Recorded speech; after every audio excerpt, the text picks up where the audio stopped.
if I brought the table, what are you bringing to the table? What I feel like I bring to your table is to be able to help you emotionally and mentally so that you will be in a safe space to feel like you're relaxed to provide. Like, I'm all for your plan, and I like the fact that you give me a voice as well. So it's not like a demand, like you taking advantage. It's more so like we have a partnership where I lack, you have your strengths, and where you lack is my strengths. Welcome to the Pure Intentions podcast, where real love, raw emotions, and intentional relationships come together. Welcome to Pure Intentions podcast, where we talk everything relationship from an intentional point of view. I am your host, Chrissy A. I'm your co-host, Sir Anthony. And today we are going to get intentional about money in relationships. This is a heavy topic because money issues are the second reason for causes of a failed relationship or failed marriage. So I want to dive a little bit deeper into that aspect. How do you feel your upbringing influenced your money management skills? You don't know what you don't know. And so generations of our people didn't know these types of things. So I wasn't instilled those kind of things as far as how to save money, how to earn money, how to make money work for you. It's because of I am the product of being of a certain environment, coming up from a poor neighborhood. I don't want that for myself and my children. I want to break the cycle. So I had to do a lot of self-education on those things that I talked about: money management, saving, investing, and letting your money work for you. So it's that. So I didn't have it growing up, which a lot of us didn't have, as far as black people. And this is like whether a generation before us or this generation now is starting to learn those things and instill that into our children. In my childhood and my upbringing, I also didn't have someone teach me about financial responsibility and financial literacy. Even as an adult woman and with my kids, I'm also not teaching them, like, it's a system that keeps going on financially, because I still don't have it. And I feel like I learned a lot from you personally.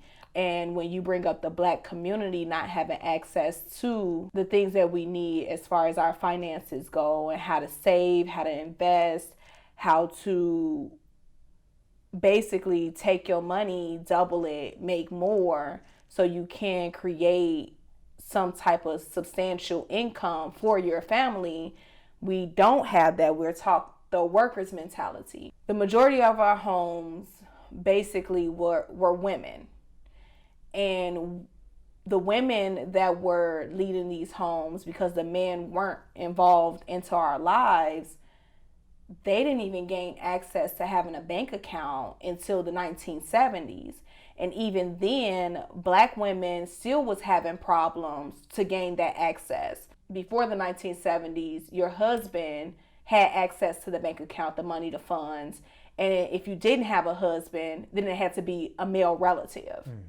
So I think that was a big issue and a disconnect from why we today don't have the knowledge unless we go after it ourselves, because now we do have access. If you didn't know as a child that you had access, how would you know now unless somebody teaches you?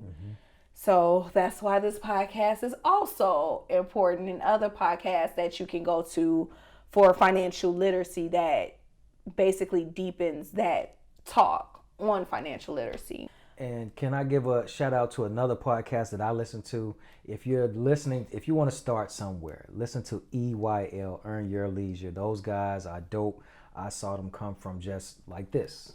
Two guys talking about money, and you will see them in their journey to the point where they added other people in it and became to a whole conference and have celebrities and have all kind of people that are focused on financial literacy, every aspect of it, and give away gems.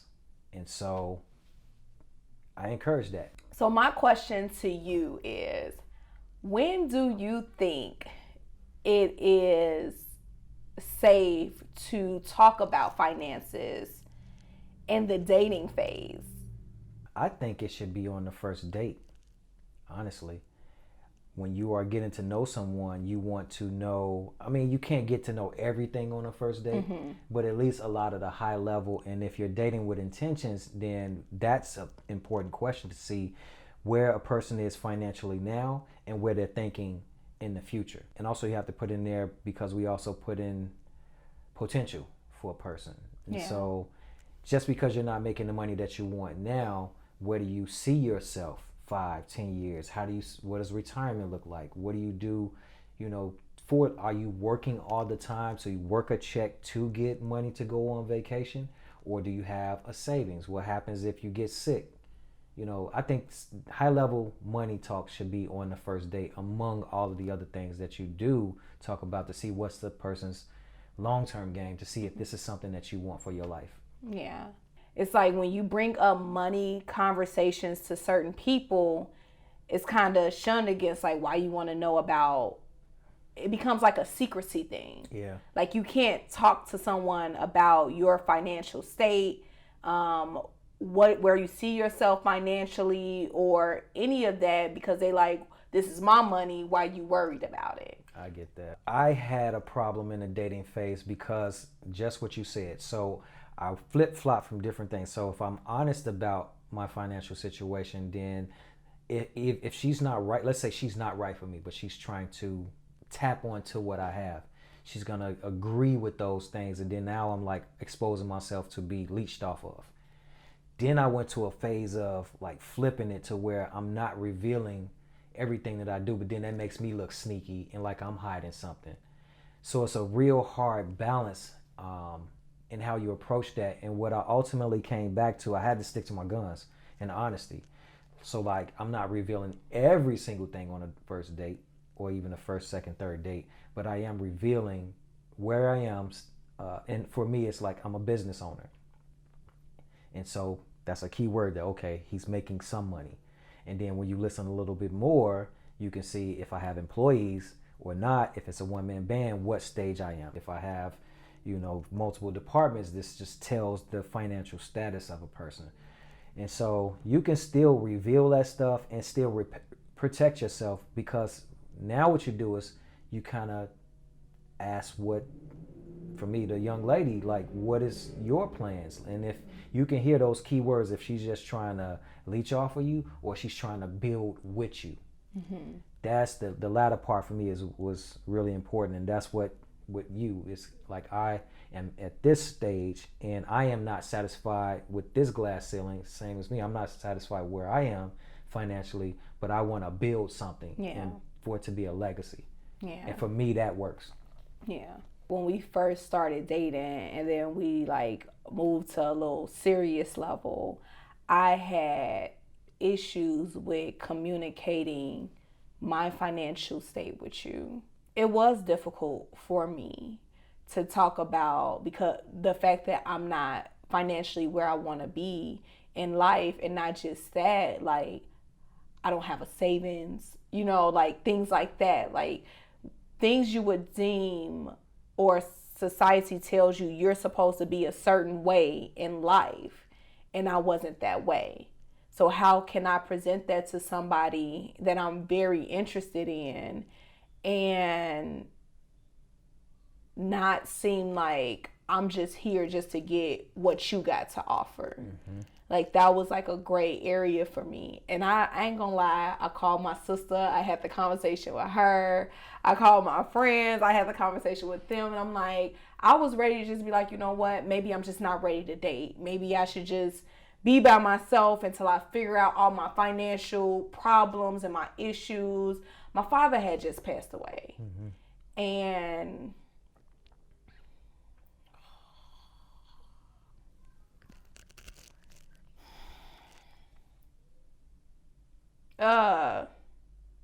wasn't ready for that. My father had just passed away. And I stopped working to take care of him when I found out he was... Give me a moment. I'm sorry. You have to push through it, baby. Yeah. You told them I was a crybaby. Yeah. So my father passed away, and before he passed away, we found out he had cancer, and I was working. I sustained a nice credit score. I built my credit score on my own. I had a lot of credit. I wasn't used to it, but because I worked for Discover, I was able to learn little bits and pieces of how to manage my credit cards.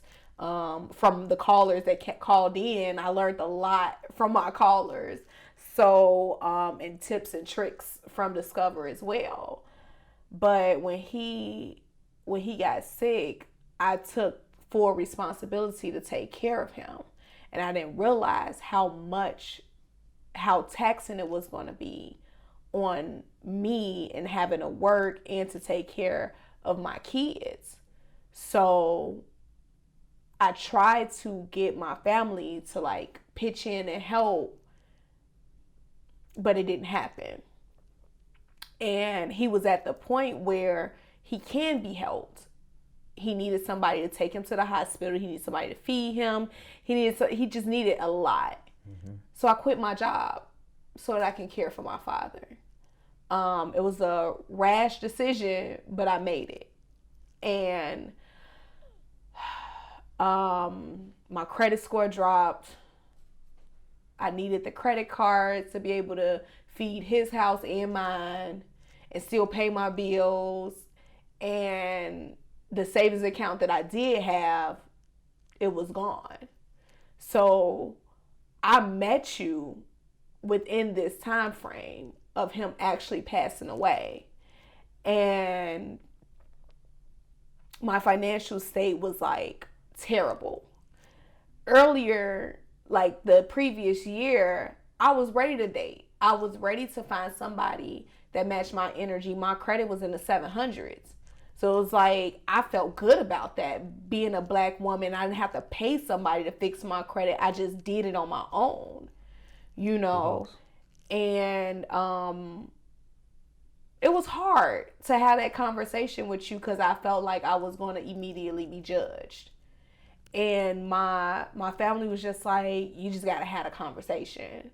Like, regardless of the outcome, you just got to have it. And this is typically the advice that I give to them. So, like, getting it back, it was just like me talking to myself. Mm-hmm. Like, you just got to have it. And I remember sitting on your couch and having a conversation with you about me not being financially stable. And it was like a weight off my shoulder because you were so accepting. You were so compassionate and understanding. And I honestly wasn't expecting that, especially because of the previous relationship that you had. I think that's where a lot of my fear came from, because I'm just like, it's hard for me to ask you for stuff. Even now, like, it's hard for me to ask you for stuff because I don't want you to feel that I'm anything like your previous relationship, even in the slightest bit, So I would rather try and figure it out than to ask you. Well, you talked about communication in the last episode, and so we have to have these hard talks, and especially keep the open communication, even with something like that. Even if it doesn't go the way that you expected, it has to be had. Yeah. And I'm glad that you did have that with me. And I guess the way in which I feel about that, it wasn't a big deal to me. So the biggest thing for me is, and I'm pretty sure this is on the agenda to bring into the table talk, but for me, if I have the table, what I felt that you were bringing to it is, actually, I'm not even going to say that part. I want you to say that. If I brought the table, what are you bringing to the table? I told you I hate that question. Let's have to have it. There. I hate the question of what does a woman bring to the table. And I feel like it's a loaded question because now I'm going to go into deep explanation of why I hate it. We have the conversations about masculine and feminine energy.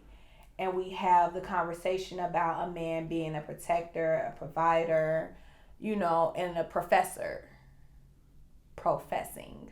And then we have the conversation that women that also bring those things to the table as far as providing, they come off strong. Like a man doesn't care about your accolades, and to not lead with accolades like, oh, I have my own money, I have this, my income is that. It comes off as being more masculine. Mm-hmm. And then we bring this question of, what do you bring to the table? When in the past, it would be like dad's bringing home the bacon, and mom will be the nurturer, the one who's taking care of the kids, the one who's cooking, cleaning, doing all the things at home, which I deem to be a job. Like, I think that is a full-time job, and there is no clocking out. So being a housewife is hard. So for me, what I would say, if I had to say anything about bringing something to the table, my initial response was always, I don't bring anything to the table, but what you put on the table, I create something out of that. Like when you bring home the bacon, I'm cooking the bacon and I'm making a good meal, So you bring in financial literacy to our relationship, I'm going to learn from that.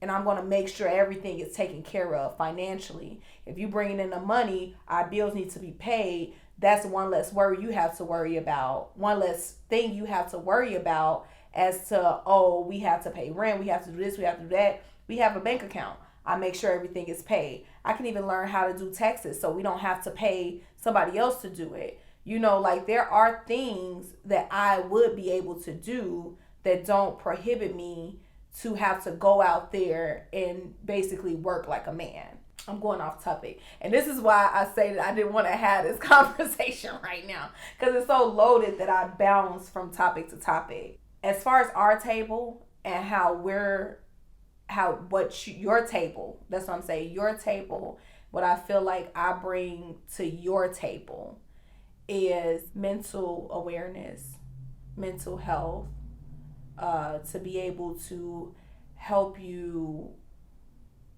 emotionally and mentally so that you will be in a safe space to feel like you're relaxed to provide. You don't have the need, more so the want to be able to do certain things for us, or for me, or for yourself. Like, whereas to maybe in your past relationships, you were more, forced to do, you have to do this, you have to do that because you're the man. I'm more of a, baby, what's the plan? Let's go with it. Your plan. Like, I'm all for your plan. And I like the fact that you give me a voice as well. So it's not like a demand, like you taking advantage. It's more so like we have a partnership where I lack, you have your strengths, and where you lack is my strengths. Mm-hmm. And I think I feel like the table talk should be diminished. And I feel like where are your strengths talk should be more heightened. True that. How do you save when you're literally living paycheck to paycheck? Even as a couple, like you're a couple living paycheck to paycheck. How do you save in that sense? It's hard questions. You have to go back to needs and wants. You have to go and look at your budget. You have to budget. There's so many financial advisors out there that give on how to save and different methods. I'm not going to go into those. I'm just going to give just in general how anybody can save. So look at your budget as a couple. How much money you're bringing in on average. Him and her, what are you guys bringing in, and so that's the income on one side, and then your expenses. What are all of your bills? And so a lot of people, they try to think of all of their bills and they can't. I say go to your bank account. Mm-hmm. And look at the past 3 months on both sides and get all of those little transactions, add them up. If you want to do pen and pad, cool. If not, do it in a spreadsheet. Add all of those expenses up, add all of those, your income up. and see what you're lopsided. Most times when you're coming up short is because now we can go into the needs and wants conversation. Once you see all of those line items of what you're spending on, what do you actually need and what do you want? Go down to your bare needs and put all of that. So you have to have a roof over your head. So your rent, mortgage, that is necessary. If you're driving, your vehicle, your insurance, and the gas and the maintenance that goes with that, children, everything with that. So going out, will that's a want. Spending on like delivery, food, those are wants.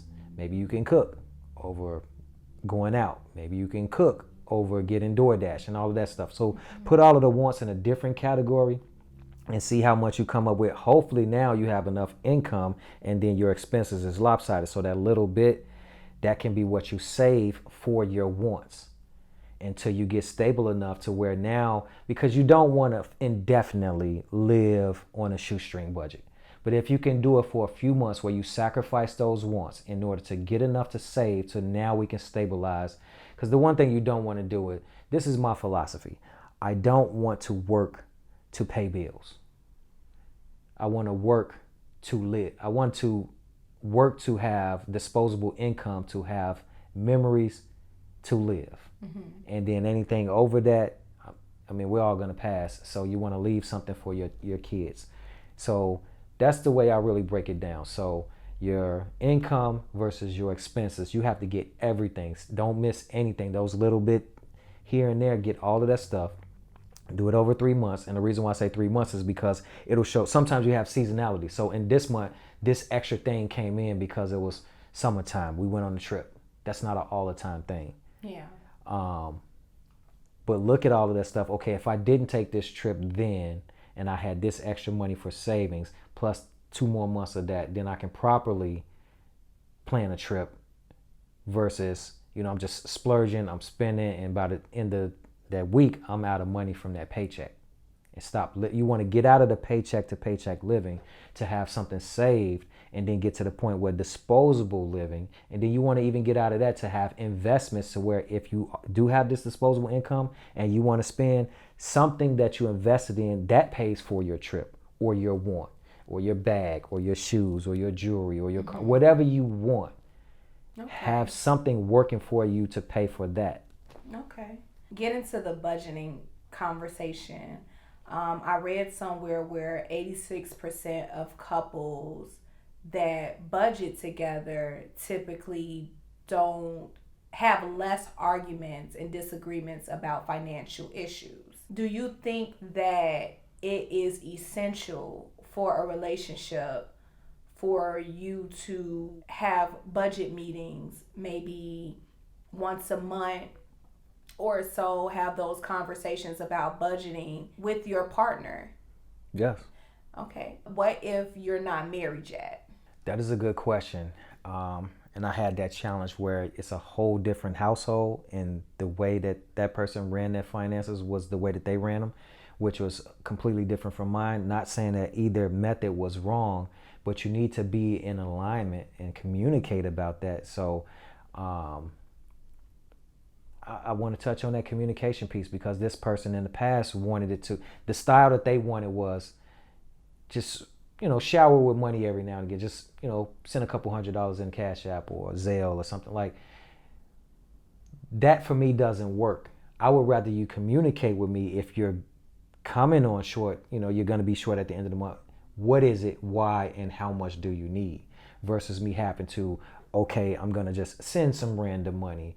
That doesn't work for the long term. What if you like a person like me that it's hard to communicate with how much money you need? Like, that's where the budget comes in at. So if you know your budget, you knew you were short, if you knew your income and you knew your expenses, or even if, let's reverse it. Usually the expenses are a set amount. If you break it down, whatever it is, it's going to be a set amount. If you're going over because something extra came up, you need, and this income is short, you know what that difference is.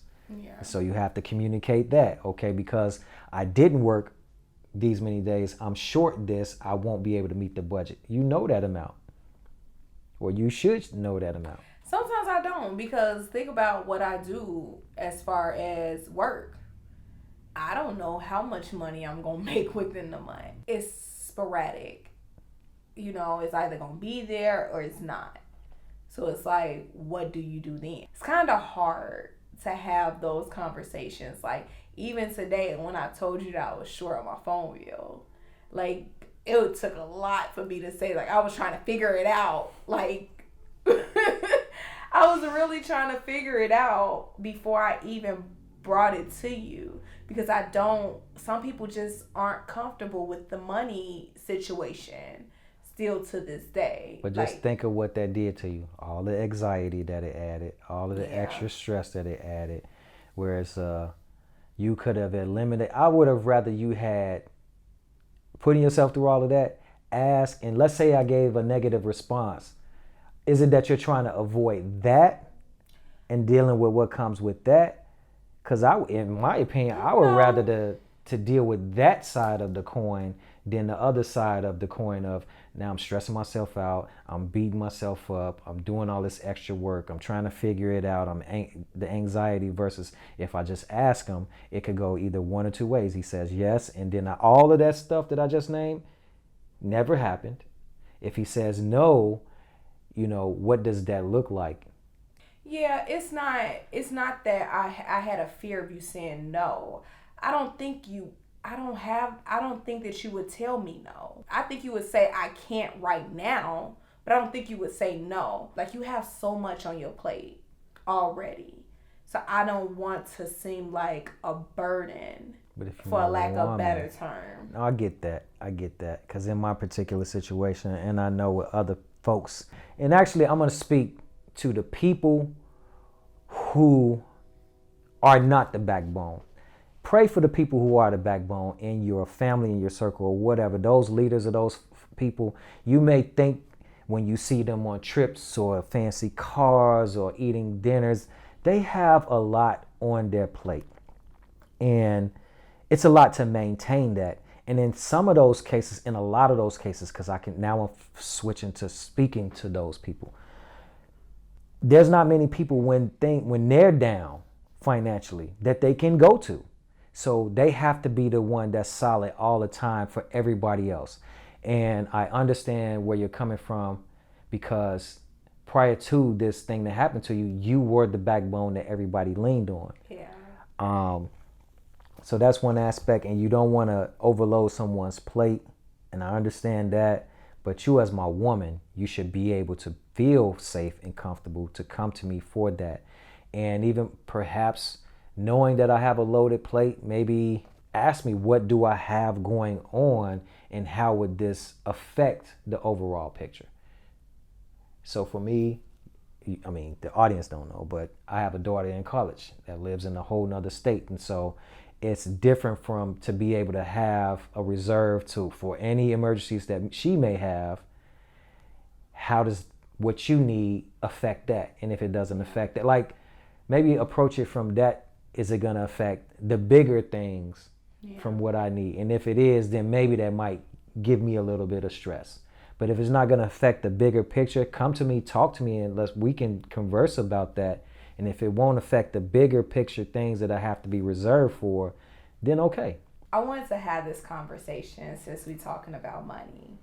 I've seen a lot of women, like TV shows, and even in real life, I've had conversations with women who are married who have been told to have a separate, secret bank account, like a just in case.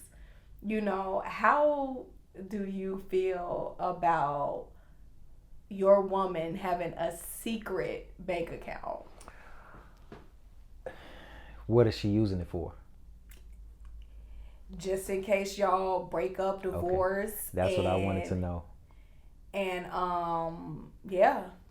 In this society, fortunately and unfortunately, I'm gonna have to agree with that, because this society is the hookup society, the breakup society, the get divorced society, especially a lot of influences that you're seeing in social and how things are so accessible But this is why it's about the systemics for me. So you got to think about the reason why women are told this. That's actually good sound advice in the case that you feel that your relationship is gonna derail. Divorces really financially ruins people more often than not men, because as you said, as you've explained before, they control that dynamic. But imagine a woman that dependent on a man for all of this, and he takes that money and leave, and she's just devastated. Yeah. And more often than not, she has a kid. So if she has that safety net, that's why I champion something like that. Sadly to say. But to bring that back to something more positive, what you can do to have that and it not to be something to feel guilty about, this is a system that I believe in. It's not to say that it's right for or wrong for somebody else, but the system that I would believe in is that we both should have one shared account that pays the bills, one shared account for savings. I have a separate account for my wants. You have a separate account for your wants. And so if that happens to be a safety net, so be it. Mm-hmm. If, we come to safety net, that's what it's called. That's yeah. the word. I so that idea, I believe that women, in this way, it doesn't have to be a secret. Mm-hmm. And so I know that you have this account and you know that I have that account. So if your thing is to splurge on, like there's some women that love bags. If that's what you want, and after we pay all of the bills, after we first pay ourselves with savings, pay all of the bills, and then have that extra that goes into your account and what goes into my separate savings account, you can't say anything to me if I want to spend it on buying season tickets to the football game. I can't say anything to you about buying these new shoes. Mm-hmm. Why? Because all of the essentials have been satisfied. And you have your safety net, savings, whatever you want to call it, but I know about it and I know you have it. And then this is a pop of your collar that you already told me about, is the things that you save is going to be stuff that you will just splurge on us for anyway. So you can do whatever you want with that account. Okay. And if it's a safety net, then so be it. Okay, so there is a thing called financial infidelity, where you hide money from your partner. Oh yeah. Oh yeah. And it said that 12 million Americans are documented to have a secret credit card, a secret bank account outside of their relationship. So it's deemed on different sites that I read this on as a bad thing, and it causes strife in between marriages. However, I personally feel like that if you do have that conversation with your partner ahead of time, that it would cut out the disagreements, the arguments.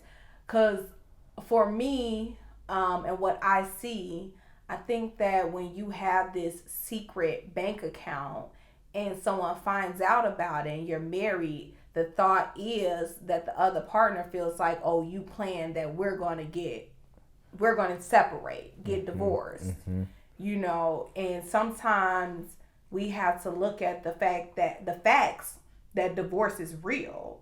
It happens. I'm not saying that I want us to experience divorce, but just in case it happens, I have this safety net. Mm-hmm. And if it doesn't happen, when we die, our children have this money, so it's kind of like a win-win situation, so I felt like that was good to touch on, because 12 million Americans is crazy. So we speaking to some people out there. So what's the secret account that you got that you're not telling me about? Oh, me? Yeah. Look, laugh and change the subject. You did touch on people recording their finances to be able to budget. I just wanted to throw out that if you don't have the financial literacy to be able to do so, you're just starting out learning how to budget, that there are apps that are created for that purpose, one being Mint. It's a good app for budgeting purposes, and it also records, if you attach your bank account, what you're spending money on. So I was using Mint when I got my credit score up. So if you guys need help in that area and you don't know how to create spreadsheets from Excel, because this is what this guy does. He's like so old school. He's just in his Excel like, baby, we spent this amount of money on this trip. I think it's beautiful. It's a beautiful thing. But me, I'm going to use Mint. Because let's face it, all of us do not have the capacity, the time to sit there and create an Excel spreadsheet. He don't have the time. He makes the time. But if you're a person that's on the go all the time, or you're a person who gets frustrated because you got to learn a new thing and you don't have the capacity to learn that new thing, being budgeting, or how to figure out how to create these sheets or write it down on sheets of paper, then definitely utilize those apps. And if it works for you, it does. That's great. If it doesn't, then to each his own. But did you have any closing remarks as far as financial and relationship combining, or any advice that you wanted to give our couples out there as far as maintaining a healthy relationship financially? I say do what works for your relationship. So we'll table this 50-50 conversation because it's going to always keep coming up. I know some couples where 50-50 works flawlessly for them. And the public backlash of it on social media is worthless to them. I know some people who look at it and feel entitled that the man should provide financially everything and the woman brings in just her cutes. If that works for your... Her cutes? Her... No. If that works for your situation, then it works. Yeah. Just figure out what works for both parties. This is the reason why you have to have that communication, and then figure out when you come together, whether it's first day, second day, whatever, as you start to become more serious and committed. What is your style of saving, spending? What is my style of saving, spending? Have that tough conversation on how do we blend the two.